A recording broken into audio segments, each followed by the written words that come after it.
Hyderabad DTCP సభ్యులుగా ఉంటారు. Authority commissioner సభ్య కార్యదర్శిగా ఉంటారు.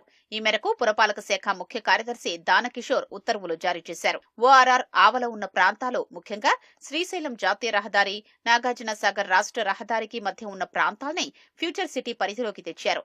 గతంలో హెచ్ఎండిఏ పరిధిలోని 36 గ్రామాల్ని ఎఫ్సీడీఏకు బదిలీ చేశారు. రంగారెడ్డి జిల్లా పరిధిలోని 56 గ్రామాలు, 7 మండలాల్ని ఫ్యూచర్ సిటీ పరిధిగా ప్రభుత్వం నిర్ణయించింది. 765.28 చదరపు కిలోమీటర్ల విస్తీర్ణంలో 4వ నగరం విస్తరించి ఉంటుందని తెలిపింది.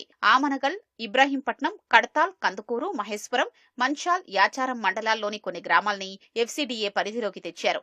అంతర్జాతీయ విమానాశ్రయానికి సమీపంలో ఉండడమే కాకుండా భూమి లభ్యత, ఇతర మౌలికాంశాల్ని పరిగణలోకి తీసుకుని తెలంగాణ పట్టణ ప్రాంత అభివృద్ధి చట్టం 1975 ప్రకారం ఫ్యూచర్ సిటీ ప్రత్యేక అభివృద్ధి అథారిటీని ఏర్పాటు చేసినట్లు ప్రభుత్వం ప్రకటించింది.